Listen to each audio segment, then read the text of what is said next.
అత్యాధునిక labs, international collaborations, advanced placements. మీ dream career ని రీచ్ అవ్వడానికి మీ best choice Godavari global university.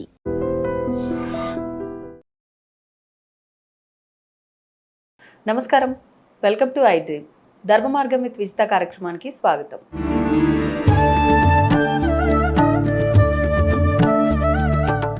నమస్కారం గురువుగారు. శ్రీమాత్రే నమః. శ్రీ గురుభ్యో నమః. ప్రస్తుత కాలంలో అసలు బతకలేం డబ్బు లేకపోతే, అంతే కదా గురువుగారు? ధనం మూలం ఇదం జగత్. అంతే. కానీ అసలు డబ్బు బతకడానికి ఉంటే చాలు, అంత అవసరం లేదు అంటాం, కానీ నిజంగా అంత లేకపోతే ఫస్ట్ మనిషికి విలువే లేదు.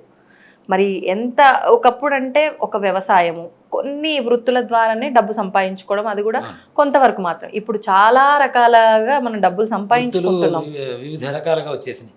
అవును, డబ్బు కూడా విచ్చలవిడిగా సంపాదిస్తున్నారు. కానీ అది ఎంతవరకు నిలబడుతుంది అని అంటే క్వశ్చన్ మార్క్. చాలా వరకు నిలబడట్లేదు. అది కూడా మళ్ళీ ఉన్న వాళ్ళకే ఎక్కువగా డబ్బు వరదలుగా వస్తుంది అనే ఒక ఈ నమ్మకం కూడా చాలా మందిలో ఉంది. లేని వాళ్ళు అలా బీదరికంలోనే ఉండిపోతారు, ఉన్నవాడు మాత్రం ఇంకా సంపాదిస్తూనే ఉంటాడు. పోనీ ఒకవేళ మేము సంపాదించినా కూడా రోజు రోజుకి గ్రోత్ ఉంది, బట్ అది నిలబడట్లేదు మా దగ్గర అని చెప్పి అంటూ ఉంటారు. ఇలాంటి దానికి ఏదైనా పరిహారం ఉంటే వివరించండి. తప్పనిసరిగా నాన్న. ధనం మూలం ఇదం జగత్తు, వేదం మూలం ఇదం జగత్ అని చెప్తాను నేను. వేదం లేదే ప్రపంచం లేదు, సైన్స్ లేదు. అలాగే డబ్బు లేకుండా నిత్యావసర జీవితంలో ఒక్క అడుగు కూడా ముందుకు పడదు. అవును, మనకి నిజమే.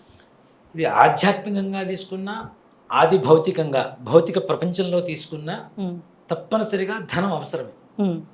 ఇవాళ రోజున దేవాలయాలు ముందుకు వెళ్ళాలన్నా ధనం అవసరమే కదా. అవును, దేవుడు కూడా దేవాలయం నిర్మాణం చేయాలన్నా, దాన్ని ముందుకు తీసుకెళ్లాలన్నా ప్రతిదానికి డబ్బు డబ్బు డబ్బు డబ్బు డబ్బు డబ్బు లేకుండా ఏ పను చేయడానికి అవకాశం లేనటువంటి పరిస్థితి. ఆర్థిక సంబంధాలు పెరుగుతున్నాయి కానీ ఆర్థిక సంబంధాలు లేవు. ఆర్థిక సంబంధాలు లేవు, ఆర్థిక సంబంధాలే పెరుగుతున్నాయి. దీంట్లో ముఖ్యంగా అప్పులు పాలవడం అనేది ఒకటి. అప్పులు కూడా అనవసరమైనటువంటి అప్పులు చేయడం అనేది ఒకటి. భోగలాలసత కోసం, పేరు ప్రఖ్యాతుల కోసం, అనవసరమైన గొప్పల కోసం. మనకు ఒక సామెత ఉంటుంది నాన్న, సాప ఎంత ఉందో అంతవరకే కాళ్ళు మర్చుకో. అంతే. మనకి ఎంత ఉంటుందో అంతవరకు ఖర్చు పెట్టుకునేటువంటి స్థాయి నుంచి అప్పులు ఇచ్చేవాళ్ళు ఎక్కువైపోయారు. ఒక సామెత ఉంటుంది, అప్పులు ఇచ్చేవాడు ఉంటే చచ్చేవాళ్ళు ఏజ్ వస్తాడు. అవునా? ఇక్కడ అప్పులు ఇచ్చేవాళ్ళు ఎక్కువైపోయారు. అవును. పూర్వకాలంలో ఒక అప్పు ఉంది అంటే అమ్మో అనుకునే పరిస్థితి. ఇవాళ రోజున ఎన్ని కోట్ల రూపాయలు అప్పు ఉంటే అంత గొప్పవాడిగా చూస్తున్న ప్రపంచం కూడా కనబడుతుంది. కానీ కొంతమంది మీరు చెప్పినట్టుగా నాన్న బయటికి కనపడటానికి ఆడంబరంగా కనపడుతున్నారు, కానీ వాళ్ళ ఇంటర్నల్గా వాళ్ళకు ఉండేటువంటి జీవితం ఎవరికి కనపడలేదు. నిజంగా చెప్పాలి అంటే ఏమవుతుంది, ఒక వ్యాపారమో ఒక ఉద్యోగమో చేస్తూ ఉంటాడు, ఒక 100కి 80% సక్సెస్ అయిపోతుంది లైఫ్. అది అక్కడ స్టేబుల్ అవ్వటాల మెయిన్ కారణం. అది స్టేబుల్గా అక్కడ ఆ సంపాదన నిలబట్టాల. ఉన్నట్టుండి జీరో లెవెల్కి వచ్చేస్తున్నారు. వ్యాపారం నష్టపోవడం కావచ్చు, ఫ్రెండ్స్ మోసం చేయడం కావచ్చు, వీళ్ళు ఇచ్చిన డబ్బులు వెనక రావడం కావచ్చు, వీళ్ళు తీసుకున్న దానికి అధికంగా వడ్డీలు కట్టాల్సిన పరిస్థితి రావచ్చు. ఉద్యోగం ఉన్నట్టుండి ఇప్పుడున్నటువంటి ఉద్యోగాలు గ్యారెంటీ అంతకంటే లేదు, ఉద్యోగం పోవడం కావచ్చు. కానీ ఇంత స్థితికి దిగజారిపోయిన తర్వాత కూడా మనిషికి ఉండేటువంటి ఆలోచన విధానం ఏంటంటే, వీడు 80% ఉన్నప్పుడు 100% వీడు ఇది చూపించాడు, స్థాయి చూపించాడు జనాలకి.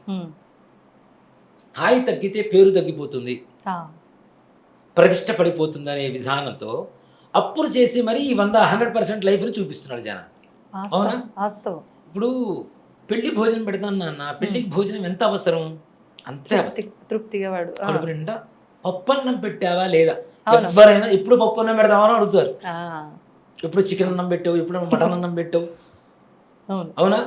ఈ దానికి వస్తావా దీనికి వస్తావని ఎవరు అడగరు. పప్పు అన్నం ఎప్పుడు పెడతామని అడుగుతారు. పెళ్ళి అంటే ఇదే.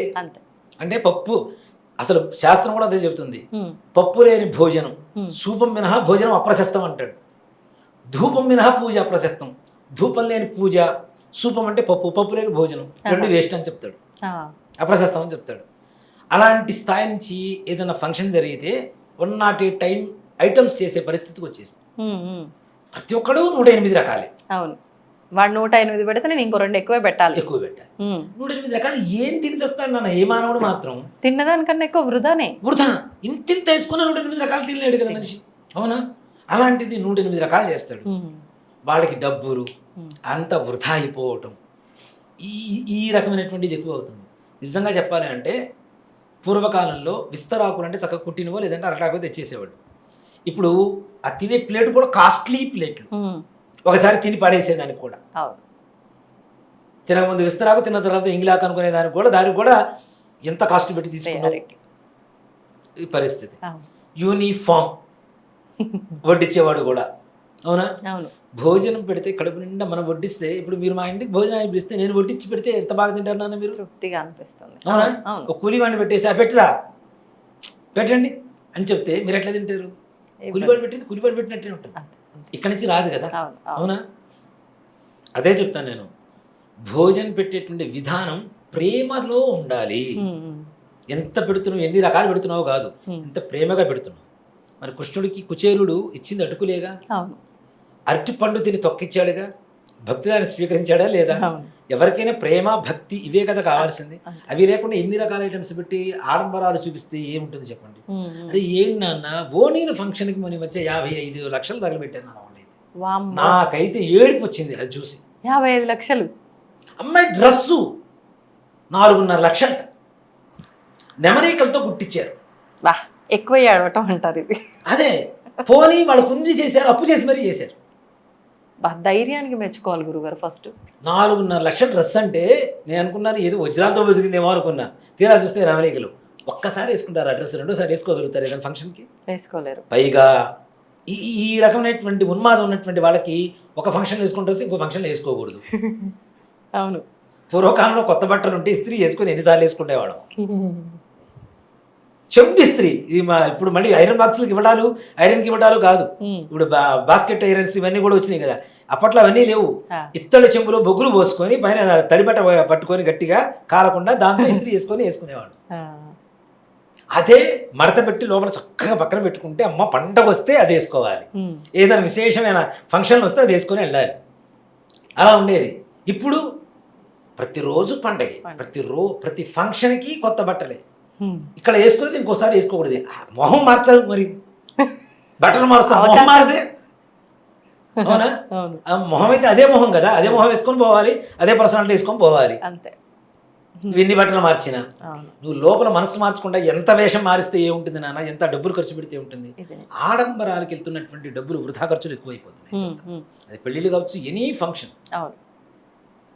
పెట్టాల్సినవి పెట్టకుండా అనవసరమైన పెట్టేసి వాడెవడో వడ్డిస్తుంటాడు. పూర్వకాలంలో చక్కగా, ఇంకా తర్వాత టేబుల్స్ వచ్చినాయి అనుకోండి, పూర్వకాలం కింద కూర్చోబెట్టి పెట్టేవాడు.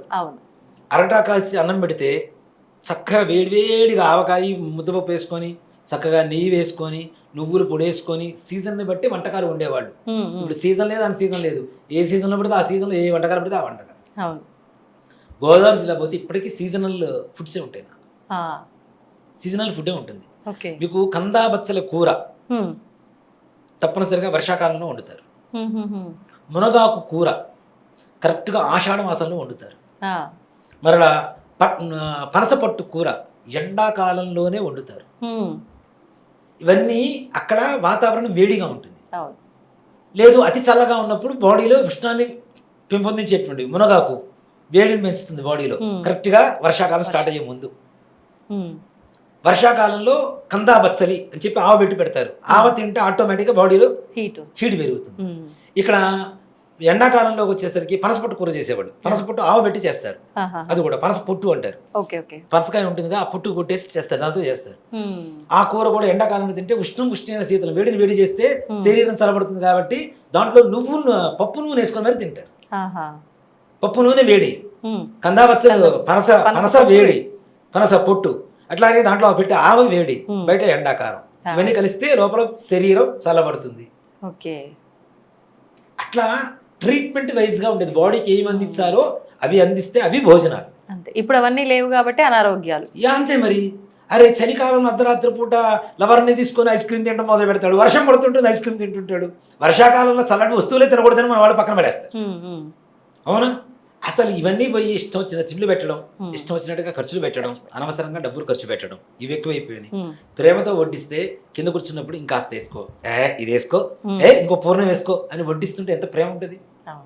బావకి ఏమో మరదళ్ళు వడ్డించేవాడు, లేదా కొడుకులు వడ్డిస్తూ ఉండేవాళ్ళు తల్లులకి, ఆ. పిన్నులకి, తల్లి పిన్ని వీళ్ళందరూ మేనత్తలు అందరూ కూర్చుంటే మేనల్లుళ్ళు వీళ్ళందరూ వడ్డిస్తుంటే ఎంత ప్రేమగా ఉంటుంది నాన్న అది. అవును. చూడటానికి ఎంత కనువిందుగా ఉంటుంది, తినడానికి ఎంత కడుపు నిండుతుంది, ఎంత మనసు నిండుతుంది. అవును. ఇప్పుడు కడుపే నిండటల్లా మనసు అంతకంటే నిండట్లా. ఇంకా అది ఎప్పటికీ నిండదు. ఖర్చు మాత్రం వీడింట్లో నిండిపోతుంది. ఆ, ఫాకింగ్ పెట్టిన వాటింట్లో మాత్రం అంతే. కుండ నిండిపోతుంది. నిండిపోవడం అంటే లేకపోవడం, ఖాళీగా ఉండడం. ఆ, మొత్తం నిండుగా ఉన్న కుండ కూడా నిండుకోవడం అయిపోతుంది అంతే. వాటి రోజున.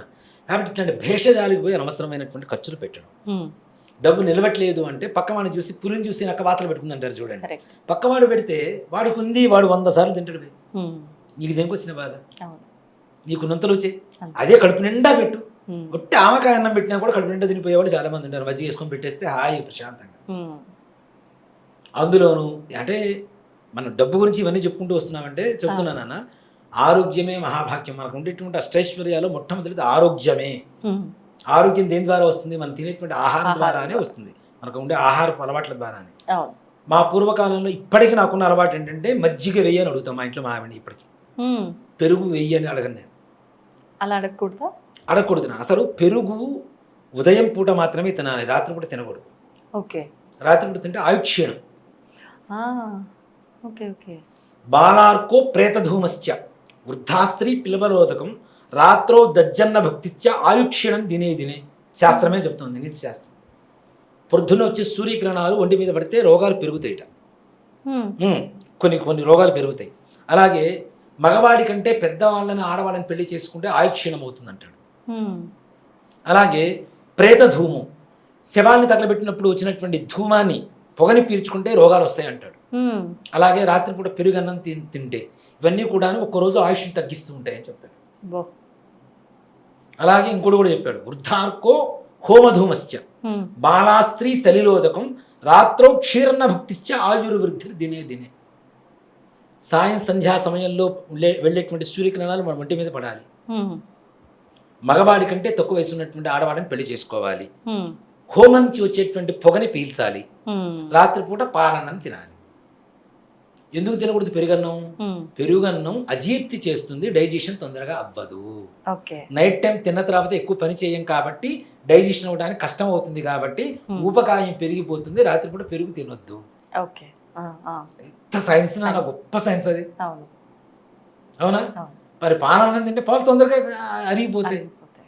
ఉమ్, ఇలాంటి వాటిల్ని మనం వదిలిపెట్టేసి అనవసరమైనటువంటి భేషజాలకి పోయి అనవసరమైనటువంటి ఆహారపు అలవాట్లు చేసుకొని మన ఆరోగ్యాన్ని, మన ఇంటిని, ఇంట్లో ఉండే డబ్బుని గుల్ల చేసుకుంటున్నామని చెప్తా. ఉమ్, అవును. దయచేసి ఇట్లాంటి ఆడంబరాలకు వెళ్ళకండి. ఉమ్, అప్పులు చేసి ఫంక్షన్లు చేయవద్దు. ఆ, అప్పులు చేయాల్సిన పరిస్థితులు ఎక్కడొస్తాయి నాన్న? పంట పండించుకోవడానికి డబ్బులు కావాలంటే అప్పు చేయాలి. అవును. ఆడపిల్ల పెళ్లి చేయాలంటే నిజంగా డబ్బులు కావాలంటే అప్పు చేయాలి. ఇల్లు కొనుక్కుంటున్నావు, అప్పు చేయి.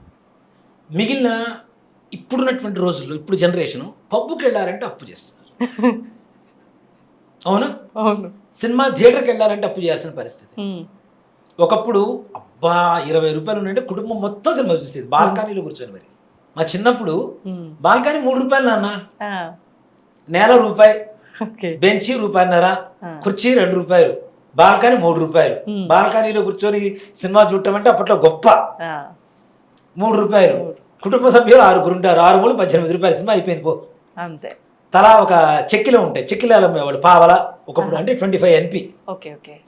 రూపాయికి 4. రూపాయికి 4 తలా ఒకటి కొనుక్కుంటారు, తింటారు. స్నాక్స్ అయిపోయింది. 20 రూపాయలు మీరు అన్నట్టు. 20 రూపాయలతో సినిమా అయిపోయింది, అవును. స్నాక్స్ తో సహా. స్నాక్స్ తో సహా. ఇప్పుడు 2000 ఉండాలి. అది కూడా తక్కువే టికెట్ల వరకు. ఒకళ్ళు వెళ్ళాలి అంటే 1000 రూపాయలు కావాలి, ఇద్దరు వెళ్ళాలంటే 2000 ఉండాలి. వాటర్ బాటిల్ 140 రూపాయలు అండి అన్న. మరి ఘోరం నిజంగా.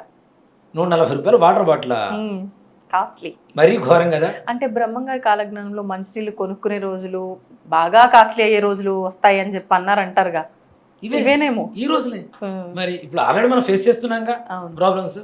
సో సంపాదన ఎంత ఉంటే అంత ఖర్చు పెట్టుకోవడం అనేది ఒకటి. విలాసవంతమైనటువంటి జీవితాలకు అప్పు చేస్తే అవి తీర్చాలేం, ఎప్పటికీ తీర్చలేం. ఇప్పుడు నిజంగానే తాగుడు కోసం అప్పు చేశాడు నన్ను, పబ్బుకి వెళ్ళడానికి 10,000 అప్పు చేశాడు. అవి ఖర్చు పెట్టిన తర్వాత వీడికి అప్పు కనపడదు, అది భారంలా కనపడుతుంది.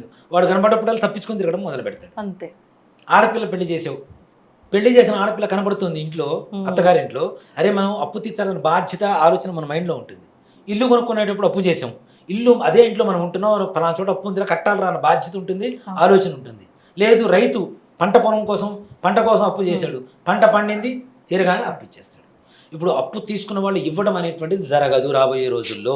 అప్పులు ఇవ్వడం అన్నంత బుద్ధి తక్కువ పని, రెండోది ప్రపంచం ఇంకోట్లేదు. ఇప్పుడు కూడా ఇవ్వట్లేదు కదా గురుగారు. బ్యాంకులకే సుప్రీంకోర్టులు హైకోర్టులు వార్నింగ్లు ఇస్తున్నాయి, మీరు పోయి గట్టి కడగడానికి లేదని. అవును, ఐపీ పెట్టేస్తున్నారు. మరి తీసుకున్నవాడు ఎట్లా ఇస్తాడు? ఊరికే నోటు పత్రం లేకుండా చెక్ వేసుకో, నువ్వు కోర్టులో వేసుకో, ఎన్ని రోజులు అవుతుందో చూద్దాం. అంతే, నువ్వు తిరుగు నేను తిరుగుతా. పోయేదేముంది? మహా అయితే నెలలో ఒక రోజు సెలవు పెట్టుకొని కోర్టుకు పోతాడు. అంతే. లేదు మేడం అని ఏదో అక్కడ ఏముంది, అక్కడ ఏదో చిన్న పేపర్ మీద లాయర్ రాసి ఇచ్చాడంటే, దాన్ని పోస్ట్ పోన్ చేశాడంటే వాడు 200 ఇస్తే రాసేస్తాడు, అయిపోయి. దేనికి భయపడాల్సిన అవసరం లేకుండా పోయింది కదా.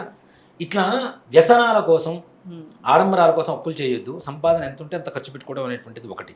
అలాగే కొంతమందికి ఎంత కష్టపడుతున్నా అక్కడక్కడే ఉండిపోతుంటారు. చాలా కష్టం అది నిజంగానే. ఇంట్లో ఉన్న 6 సంపాదిస్తున్నా ఆ కుటుంబం అక్కడక్కడక్కడే ఉంటుంది. అవును, చాలా మందికి ఒక్కడ సంపాదించినా కొంతమంది ఉన్నత స్థానంలో ఉన్నవాడు కొంతమంది ఉన్నారు. కొంతమంది ఏంటి అక్కడక్కడ ఉండేటువంటి పరిస్థితులు చాలా మంది కనపడుతున్నాయి. ఎదుగుదల ఉండదు, ఎక్కడ వేసిన గొంగ అక్కడే ముందుకు వెళ్ళే పరిస్థితులు ఉండవు. ఏదైనా చేయాలంటే మరలా అప్పు చేయాలి. ఇప్పుడు ఇల్లు కొనడం అనేది 26 ఏళ్ళకి జరిగిపోతుంది. 26 ఏళ్ళు 27 ఏళ్ళకి ఉద్యోగాలు వస్తున్నాయి, ఇల్లు కొనడం అనేది జరిగిపోతుంది. పూర్వకాలంలో నిజంగా నేను వచ్చిన కొత్తలో, హైదరాబాద్ వచ్చిన కొత్తల్లో 2010 వరకు నేను గృహప్రవేశాలు చేయించినవన్నీ కూడాను 60 ఏళ్ళు 70 ఏళ్ళ వాళ్ళవే. అంత ఏజ్ వాళ్ళవి. ఆ ఏజ్ వరకు కూడబెట్టుకొని అప్పుడు ఇల్లు కొనుక్కున్నారు. 2010 తర్వాత అందరూ యంగర్సే. సాఫ్ట్వేర్ వచ్చేసింది, ధనాధన్ ఫటాఫట్ లోన్ తీసుకో ఇల్లు కట్టుకో, ఇంతే. ఈఎంఐ నిజంగా చెప్తున్నా, ఎక్కువ మంది అమ్మాయిలు ఈఎంఐలు ఎక్కువ. జీవితంలో ఉన్నవాడు బాగుపడ్డగా ఎక్కడా లేదు, అనుమానమే లేదు. ఈఎంఐలు ఎక్కువ ఉన్నా, అమ్మాయిలు ఎక్కువ మంది జీవితంలో ఉన్నా బాగుపడ్డవాడు ఎవ్వడూ ఉండదు. దాంట్లో గుర్తుపెట్టుకుంటే ఇదే మాట. అసలు అప్పు కారు మనది అనేది ఎప్పుడు వస్తుంది? మన సొంతలో పెట్టి తీసుకుంటే వస్తుంది, అవునా? అది ఈఎంఐ ఉన్నంతకాలం మంది కాదుగా. వాడు ఎప్పుడు వచ్చి కావాలంటే అప్పుడు తీసుకొని వెళ్ళిపోతాడు. ఒక ఈఎంఐ కట్టకపోతే 2 ఈఎంఐకి ఫట్ అయిపోయింది. ఇల్లు కొనుక్కున్నావు, 2 ఈఎంఐలు 3 ఈఎంఐలు 4 ఈఎంఐలు చూస్తాడు, 5 ఈఎంఐకి నోటీస్ పంపిస్తాడు, క్లోజ్. మళ్ళీ బేరం వేసేస్తాడు, దాని ఆక్షన్ వేసేస్తాడు, బ్యాంక్ వాళ్ళు తీసేసుకోండి, అవునా? ఇంత పరిస్థితుల్లో ఇలా అప్పులు చేసుకుంటాం అనేది కరెక్ట్ కాదు. కూడబెట్టుకోవడం అనేటువంటిది జాగ్రత్తగా చూసుకోవాల్సినటువంటి పని. అప్పులు చేసి అనవసరంగా అప్పులు పాలై అవి కట్టలేక నలుగురిలో పరువు పోతూ ఈ పరిస్థితి అసలు తెచ్చుకోవద్దు. మరి ఈ చిన్న చిన్న కుటుంబాలు, చితికిపోయిన కుటుంబాలు పైకి రావాలంటే ఏంటి? వాడి రోజు నిజంగా నాన్న డబ్బు సంపాదించడం పెద్ద సమస్య కూడా లేదు, కానీ దాన్ని దాచుకోవడం అనేది పెద్ద సమస్య. సంపాదించడం పెద్ద సమస్య కనపట్టాల, సంపాదించి దాచుకోవడం ఎలా అనేదే పెద్ద సమస్య. ఇప్పుడు ఇంట్లో 6 సంపాదిస్తుంటే ఎవడో ఒక్కడ ఉంటాడు దుర్వ్యసనం, వీడు తీసుకొని మొత్తం తగలబెట్టేస్తాడు. అమ్మాయికో లేదంటే తాగుడుకో జూదానికో దేనికో దాన్ని తగలబెట్టేసి వస్తాడు. ఈ జూదాలు కూడా ఇప్పుడు ఆన్లైన్లో ఎక్కువైపోయింది. వాడు ఫోన్ చూస్తున్నాడో తెలియదు, ఆడుతున్నాడో తెలియదు.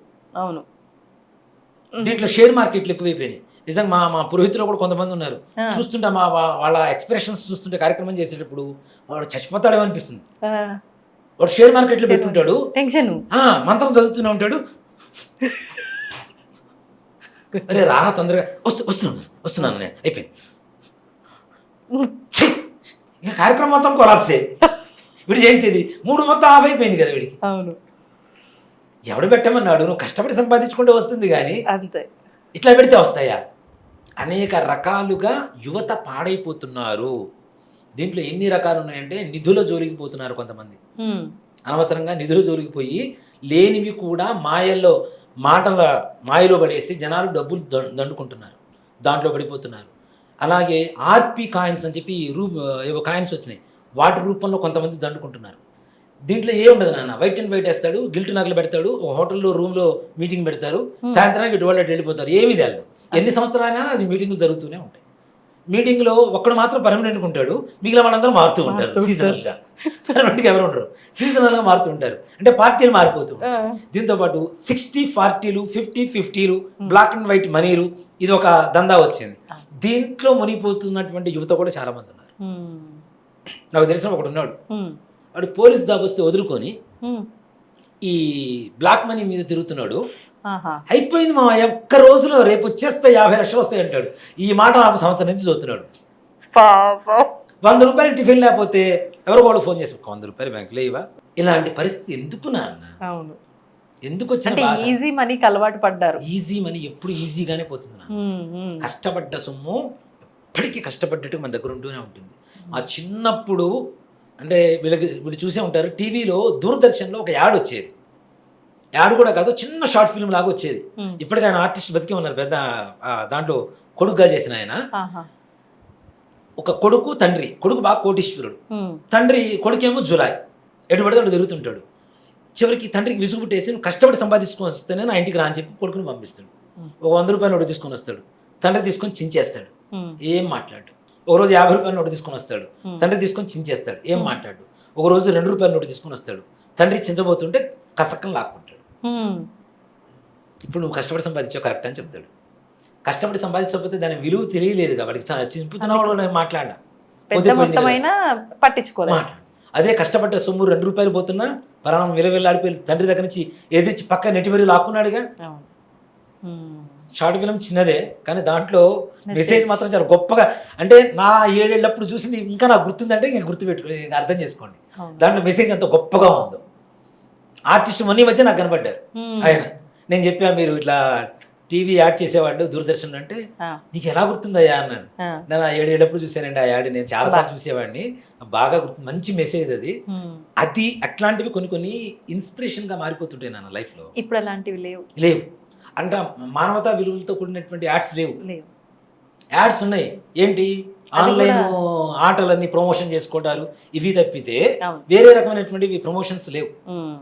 అలాంటి ఇవి కూడా లేవు. మానవతా విలువలు లేనటువంటి పరిస్థితికి వచ్చి వాడు సంపాదించుకోవడం కోసం యాడ్ ఇస్తాడు, నువ్వు సంపాదించుకుంటే బాగుపడతావు అంటాడు. యాడ్ మొత్తం పూర్తి అయ్యేంత వరకు ఎక్కడ స్కిప్ అవ్వదు, ఉండదు, నాన్ స్కిప్ యాడ్ ఇస్తాడు.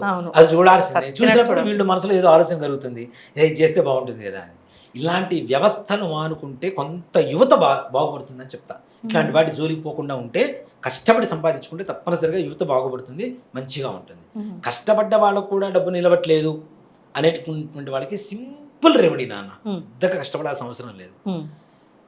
పంచదార తీసుకొని గోడ వెంటనే వేసుకుంటూ వెళ్ళండి.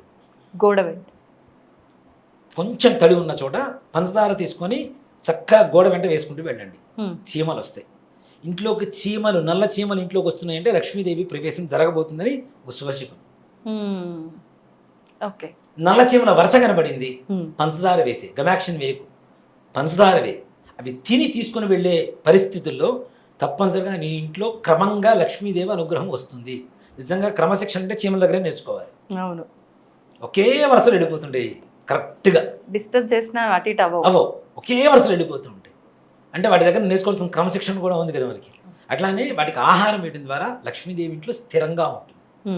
ఇవేవి కాదు, ఇంకా మాకు చీమలు కనపడవు, మా ఇంట్లో చీమలు రావు, మేము ప్లాస్టింగ్ చేసేసాం, టైల్స్ వేసేసాం అంటారా, నైరుతి మూలలో, ఇంట్లో నైరుతి మూలలో శుక్రవారం మంగళవారం శుభ్రంగా నీళ్లు పెట్టి తుడవండి. దాని మీద మారేడు దళం, ఆ ఈనె ఉంటుంది కదా కాడ, తూర్పు వైపుగా వచ్చేట్టుగా పెట్టండి. మీరు పడమర వైపుగా తిరిగి కూర్చొని తేనె తీసుకొని ఒక్కొక్క ఆకు మీద మీ మనసులో ఉన్నటువంటి సంకల్పం చెప్పుకుంటూ ఆ తేనె ఆకుల మీద వేస్తూ ఉండండి, వదిలేసేయండి. చీమలు వచ్చి తినేసి వెళ్ళిపోతాయి. తద్వారా కూడా ఇంట్లో ధనం స్థిరంగా ఉంటుంది. వాటికి ఇచ్చేటువంటి గౌరవం కూడా వచ్చిన తర్వాత కూడా వచ్చింది కదా అని విచ్చలవిడిగా ఖర్చు పెట్టొద్దు. ఇక్కడ 2 రకాలు ఉంటారు నాన్న, పెద్దలు చిన్నల్లో. పెద్దవాళ్ళు మనం పడ్డ కష్టాన్ని మన పిల్లలు పడకూడదని దాచిపెట్టేవాళ్ళు కొంతమంది ఉంటారు. ఈ పిల్లలు ఏంటంటే, మా చిన్నప్పటి నుంచి మా నాన్న దరిద్రం అనుభవించాడు, నేను ఎందుకు అనుభవించాను, నేను ఖర్చు పెడతాను అనేవాడు కొంతమంది ఉంటారు. ఖర్చు పెట్టినప్పుడు లక్ష్మీదేవి మన దగ్గర ఎందుకు ఉంటుంది నాన్న? విచ్చలవిడిగా ఖర్చు పెడుతుంటే, అవసరానికి ఖర్చు పెడుతుంటేనే లక్ష్మీదేవిని కళ్ళకత్తుకుంటే కలకాలం ఇంట్లో ఉంటుందని శాస్త్రం. ఒకటి ఇట్లానే ఇంట్లో లక్ష్మీదేవి కల్లోకి వచ్చిందిట, రేపు పొద్దున ఇంట్లోకి లక్ష్మీ నేను వస్తున్నానరా, అఖండమైన ఐశ్వర్యాన్ని ఇస్తానని చెప్పిందిట. మరి ఎప్పటిదాకా ఉంటావమ్మా అని అడిగాట. నువ్వు నన్ను కాలుతో తొక్కనంత కాలం నేను ఇంట్లో ఉంటానని చెప్పిందిట. వచ్చింది మరుసటి రోజు నుంచి వీడికి అఖండమైన లక్ష్మీదేవి అనుగ్రహం కలిగింది, సంపాదిస్తున్నాడు, పెళ్ళయింది, ఒక కూతురు పుట్టింది. చిన్న పాప నెత్తి ఇట్లా ఎత్తుకున్నాడు, భుజం మీద ఎత్తుకున్నాడు, కింద 10 రూపాయల నోటు ఉంటే కాలు పెట్టి తీసాడు. మరుసటి రోజు నుంచి దరిద్రం పట్టుకొని వెళ్ళిపోయి. అందుకనే కళ్ళకద్దుకుంటే కనక మహాలక్ష్మి కలకాలం మన ఇంట్లోనే ఉంటుంది. కింద పడితే డబ్బులు తీసి అందుకే కలగత్తుకుంటారా గురుగారు? కలగత్తుకోమంటారు. ఇప్పుడు వైశ్యులు కానివ్వండి, మార్వాడీస్ కానివ్వండి, చూడండి ఎంత పద్ధతిగా ఉంటారో డబ్బు గురించి. అవును అవును. వాటి అంటే ఆ లక్ష్మీదేవికి ఇచ్చేటువంటి గౌరవం, మిమ్మల్ని ఒక ఇంటికి పిలిచిన తర్వాత మీరు వెళ్ళిన తర్వాతను అవును. మిమ్మల్ని 4 మాటలు అంటే మీరు అక్కడి నుంచి వెళ్ళిపోతారు, ఉండరుగా. ఉండం. అదే గౌరవంగా మర్యాదగా చూస్తే రెండోసారి మీరు వస్తారా రారా? అవును, రావాలనిపిస్తుంది. ఇంట్లో ఒక గంట సేపు కూర్చోవాలనిపిస్తుందా లేదా? అవును. అవునా? అట్లానే లక్ష్మీదేవిని కూడా గౌరవంతో భక్తితో చూసుకుంటే తప్పనిసరిగా మనకి ఎప్పుడు అనుగ్రహం ఉంటుంది. ఇలాంటి మారేడు దళంలోనే ఎందుకు వేయమని చెప్పాను అంటే, మారేడు దళం, మారేడు పండుని శ్రీఫలం అంటామని చెప్పి అంతకుముందు కూడా మనం చెప్పుకున్నాం. మాట్లాడుకున్నాం. మారేడు లక్ష్మీ నివాస స్థలాలలో మారేడు చెట్టు కూడా ఒకటి. కాబట్టి మారేడు చెట్టు అంటే, మారేడు అంటే ఏంటి నాన్న? రేడు అంటే మన ఇంటివాడు అని అర్థం. మా రేడు, మా ఇంటి వాళ్ళు అన్నట్టు. మా అంటే మా రేడు. పూర్వకాలంలో భాష ఇప్పుడు తక్కువ ఉంది కానీ చాలా తక్కువ. పూర్వకాలంలో మారేడు అనేటువంటి పదానికి అసలైన అర్థం ఇదే. Okay okay. కాబట్టి ఆ మారేడు దళంలో లక్ష్మీదేవి ఉంటుంది కాబట్టి ఆ లక్ష్మీదేవి మీద మన బాధను చెప్పుకుంటూ వేస్తున్నాం కాబట్టి, మన బాధ అంటే మనకి ఇష్టం కదా, బాధను పడుతున్నాం, ఆ కష్టాలు పోవాలని కదా తీపిని వేస్తున్నాం. తీపి అంటే ఏంటి? ఇష్టం కదా. వీడికి మహా తీపిరా వీడంటే అని చెప్తుంటారు. తీపి అంటే ఇష్టం. అసలు ఆ పదాలకు అర్థాలు మారిపోయినాయి. తీపి అంటే స్వీట్, అది ఒకటే తెలుసు జనాలకి. తీపి అంటే ఇష్టం అన్న సంగతి కూడా ఎవరికి తెలియదు. అవునా? ప్రీతి, తీపి ఇవన్నీ కూడా వెనకట్లో పూర్వకాలంలో వాడేటువంటి పదాలు. వీడంటే మహా తీపిరా వీడికి. తీపి అంటే ఇష్టము, మధురం అని ఇష్టం. ఆ ఇష్టాన్ని మన సంకల్పంతో మారేడాకు మీద ఎప్పుడైతే వేస్తున్నామో అక్కడ లక్ష్మీదేవి తప్పనిసరిగా నివాసం ఉంటుంది. మనకు ఉండేటువంటి సమస్త కష్టాలు కూడా తొలగిపోతాయి. అంటే ఇది ప్రత్యేకించి ఈ రోజున చేయాలి? మంగళవారం, శుక్రవారం, ఎవ్రీ మంగళవారం, ఉదయమైనా సాయంత్రమైనా ఎప్పుడైనా చేయొచ్చు. చీమలకు ఆహారం కావాలి. ఆహారం కావాలి. ధన్యవాదాలు గురుగారు. శ్రీమాత్రే నమః. శ్రీ గురుభ్యో నమః. And for more videos, please subscribe to iDream channel. Subscribe to iDream Media. Please subscribe to iDream. Please subscribe to iDream. Please subscribe iDream. And please subscribe to iDream.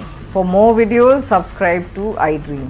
please like, share and subscribe to the channel. Congratulations, iDream. Subscribe to iDream. Subscribe to iDream. So subscribe to iDream Media. iDream ki iDream team andarki huge congratulations. Please subscribe iDream Media. Please subscribe to iDream. Subscribe iDream. Please subscribe to iDream. iDream అంటే నా కళల ఛానల్ను subscribe చేసుకున్న నోరు తిరుగుతలేదు, మీరైతే గంట గుర్తు కొట్టండి. For more such videos, please subscribe to iDream.